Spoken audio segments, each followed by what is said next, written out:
क्या आपने कभी सोचा है हमारा एजुकेशन सिस्टम स्टूडेंट को फ्यूचर लीडर्स बना रहा है या सिर्फ मार्क्स के पीछे भागती हुई मशीन? ये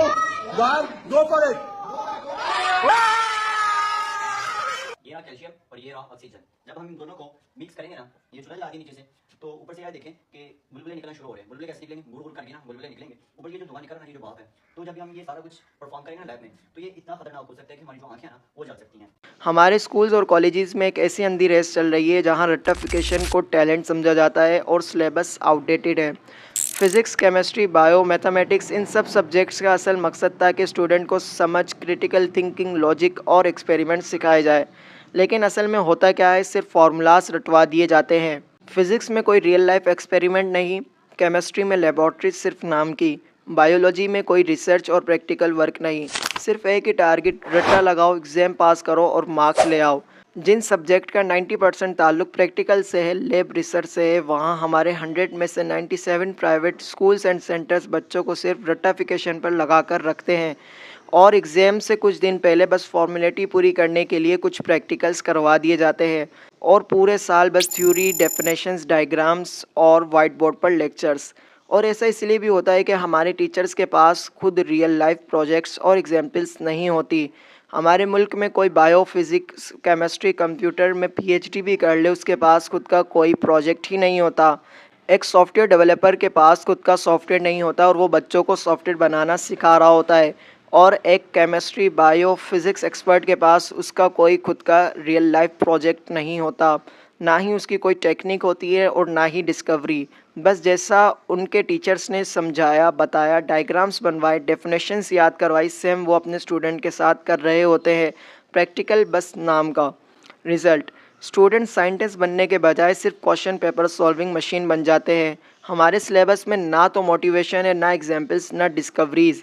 जहां दुनिया नए नए इन्वेंशंस कर रही है, स्पेस एक्सप्लोर कर रही है और टेक्नोलॉजी डिज़ाइन कर रही है, हम अभी तक वही पुरानी किताबें रिपीट कर रहे हैं। हमारे सिस्टम में क्रिएटिविटी की कोई वैल्यू नहीं। टीचर सिर्फ एक ही चीज़ रिपीट करता है, जो किताब में लिखा है वही लिखो। किसी स्टूडेंट का अपना आइडिया, अपनी सोच, अपना नया कॉन्सेप्ट उसे इग्नोर कर दिया जाता है।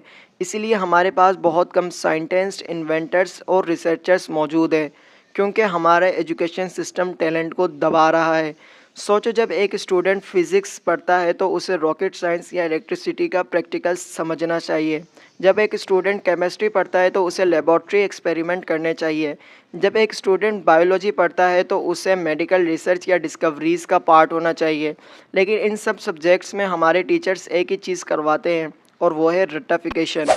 और जब वो स्टूडेंट ग्रेजुएशन कंप्लीट करता है तो उसके पास डिग्री तो होती है लेकिन कोई स्किल्स नहीं और ना ही एक्सपीरियंस। इसलिए हमारी यूथ फ्रस्ट्रेटेड है, अनएम्प्लॉयमेंट बढ़ रही है और हम ग्लोबल इनोवेशन रेस में पीछे रह रहे हैं। लेकिन सिस्टम हमेशा ऐसा नहीं रहना चाहिए। हमें सिलेबस को मॉडर्न बनाना होगा, प्रैक्टिकल को कंपलसरी करना होगा और स्टूडेंट को क्रिएटिविटी और इनोवेशन की तरफ लेकर जाना होगा। मार्क्स के बजाय नॉलेज, स्किल्स और रियल एक्सपीरियंस को वैल्यू देनी होगी। यही वक्त है कि हम अपने एजुकेशन सिस्टम की डार्क साइड को पहचानें और इसे रोशन बनाएं। प्राइवेट स्कूल्स और सेंटर्स में एडमिशन से पहले उनकी लैब चेक करें, उनका कोर्स आउटलाइन चेक करें कि कहीं वो आउटडेटेड तो नहीं। उनकी आउटलाइन और इंस्टीट्यूट एक्टिविटीज़ बच्चे को क्रिटिकल थिंकिंग दे रही है, स्किल्स सिखा रही है, या सिर्फ बच्चे को पेपर सॉल्विंग रोबोट बनाया जा रहा है। हमें ये भी देखना होगा कि उस इंस्टीट्यूट में कोई लैब है या नहीं, और है तो श्योर करना होगा कम से कम हफ्ते में एक बार ज़रूर प्रैक्टिकल हो। याद रखें, ये सब पूछना और जानना आपका हक है, क्योंकि आप पे कर रहे हैं और डिसीजन भी आपने ही लेना है। और जिस दिन हम ये सब चेक करेंगे, क्वेश्चंस करेंगे इन सब इंस्टीट्यूट से, तभी ये लोग खुद को बेहतर बनाएंगे। वरना जो चल रहा है, जैसा चल रहा है ऐसा ही रहेगा। तो अगली बार एडमिशन लेने से पहले किसी भी सेंटर या स्कूल में वहाँ की लैब चेक करें, क्वेश्चंस करें प्रैक्टिकल के अबाउट, और टीचर से क्वेश्चन करें कि उन्होंने अपनी लाइफ में कौन सा प्रोजेक्ट बनाया है या डिस्कवर किया है। हमें हमारे बच्चे को पेपर सॉल्विंग मशीन नहीं बनाना, उसको स्किल्स सिखानी है, मॉडर्न सिलेबस पढ़ाना है, ताकि हमारे मुल्क में ही रहकर हमारे मुल्क से ही थॉमस एडिसन और Nikola Tesla, doctor Abdul Qadeer Khan जैसे लोग बनकर निकले।